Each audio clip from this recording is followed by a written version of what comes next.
புரியுற மாதிரி சொல்றேன். அது கூட கிருஷ்ணன் ரெடி ஆகிறாரு. சண்போட மாதிரி பேசணும், சண்டைக்கார மாதிரி பேசக்கூடாது, திருவள்ளுவர் சண்டைக்கார மாதிரி பேசக்கூடாது.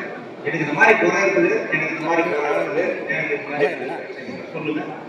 நாம இந்த கூட்டத்தை ஏற்பாடு பண்ணது நம்மளுக்குள்ள என்ன பிரச்சனைன்னு பார்த்து நம்ம ஏற்பாடு பண்ணி தலைவர் சொல்லிக்கிறாரு. ஆகவே இதை நம்ம சொல்லணும். ஆகவே குறை குறையில்லாத யாரும் முடியாது. குறை இருக்கும், நடக்கும், நடக்காம போகும். அதையும் கொஞ்சம் யாரும் கொஞ்சம் பங்கு போகாம சண்டைக்கு போகாம அது பக்குவமா நளினமா எப்படி சொல்லுங்கன்னு சொல்லணும். எல்லாருக்கும் வணக்கம்.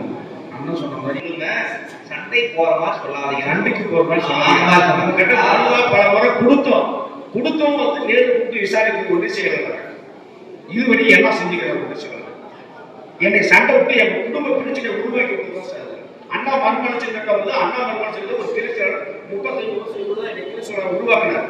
ஐயா அன்னைக்கு 25 ஓட்டு இருந்தது, இன்னைக்கு 800-900 ஓட்டு பார்க்கணும். அது யாரால? நான் கஷ்டப்பட்டு அடிப்பட்டு உதப்பட்டு கட்சி வளர்த்தணும். அந்த உரிமை எங்களுக்கு இருக்கு. இன்னைக்கு போய் வேலை கேட்டா கூட பின்னாடி கொடுக்குறாங்க. இது வேலை இல்லைன்னு ஜெயக்குமார் கேட்கிறாரு. ஜெயக்குமார் கேட்கறாரு, டேண்டர் போட்டுக்கிறாரு. போய் எனக்கு வேலை கொடுக்குன்னு சொல்லிக்காரு. போய் கேளுங்க கொடுக்குறேன்னு சொல்றாரு. மாவட்டத்துக்கிட்டே போய் கேட்கறாரு. என்ன சொல்றாரு தெரியுங்களா? எங்க பையனை ஏறி விட்டு இவங்க 2 பேரும் நிற்கிறதா சிறப்பா எவ்வளவு குடும்ப பிரச்சனை உருவாக்குறாங்க. இந்த கட்சிக்காக உழைச்சு கஷ்டப்பட்டா இவங்க அப்புட்டு வேலையை வாங்கலாம், இல்லை இவங்க போக்குவரத்து வேலையை கேட்கலாம், இல்லை இவங்க சம்பாதிச்சு பணத்தை நாட்டு கேட்கலாம், உரிமை எல்லாம் கேட்கலாம். கட்சிக்கார கஷ்டப்பட்டு வளர்ந்தவங்க சின்னதோட இவங்க வெறுக்காரத்துல கேட்கலாம். பல வகையில சித்திரவதை பண்ணுறது அது ஒன்று செய்யலாம். நான் தமிழ்ச்சல கித்த வாழ்க்கை யாரும் இல்லை. போராட்டத்தை பெரிய ஜவாடிமே இழுத்து வாழ்ந்துட்டாங்க. நாங்களாம் பார்த்து அனுப்பிச்சு வெளியே பார்க்குறோம். இப்போ ஒரு எம்பி எலெக்ஷன் நடக்குது, நீ பணம் கொடுக்க வேண்டியாவது யார் கொடுக்கணும்? தனிப்பட்ட நபர்கள் 7 மணிக்கு காவல் வழியாக போயிட்டு எவ்வளவு கணக்கு எவ்வளவு வரும் 6 மணி கணக்கு ஃபோன் பண்ணேன். ஐயா 65 பேருக்கு பணம் கொடுக்கல, என்ன ஏன்னு சொல்லிக்கிறது? அவர் ஃபோன் பண்ணி கொடுத்துட்டீங்க. அவருக்கு போய் ஏன் மாவட்ட சொல்லி சொன்னேன். இப்படி தான் அரசியல் நடக்குது. அப்படிதான் வழி. அப்படி வெளியிட்டா எவ்வளவு ஓட்டு கொடுத்துருக்காரு. அடி ஒரு ஆள் 2 சமுதாயத்தை அழகில் தான். இது 1 லட்சம் பேர் 1 லட்சம் ரூபாய் கொடுக்குறாரு. ஓட்டு போ எனக்கு வேலை வாங்கி கொடுக்கணும். ஆனா திருப்பி கொடுத்துட்டு அண்ணா போய் கொடுக்குறாரு. பேட்ச் கொடுத்து பூர்த்தி ஆகிட்டாங்க. வேலை வாங்கி கொடுக்குறோம். ஏன் நாங்களா கட்சியில் உழைக்கிறியா? கஷ்டப்படலையா? எங்களுக்கு பல ஆதாரம் இருக்கு. ஒன்று சரி என்ன பண்றேன்? பணம் சம்பாதிக்கிறதுக்காக வரேன்.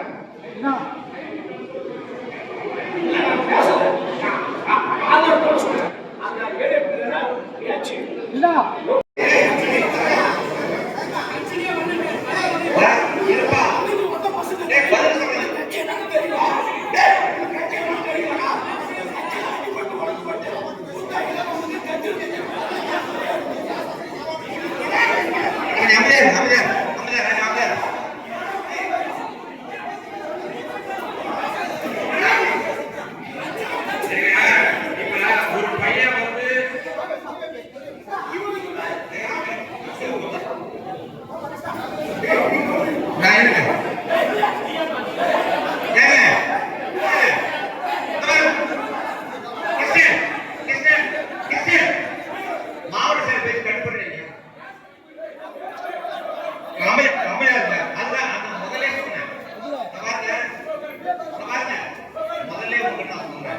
நீ யாருக்கு போகாத முறையா கருத்துக்களை சொல்லுன்னு சொன்னேன், கஷ்டங்களை சொல்லுன்னு சொன்னேன். அதை விட்டுட்டு சரி அது கேளு, என்னே கேளு.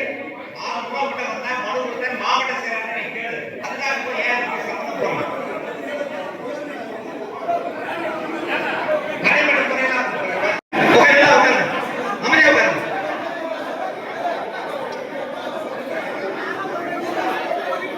ஏங்க கிருஷ்ணன் இந்த மாதிரிலாம் பைக்ல பேசாதீங்க.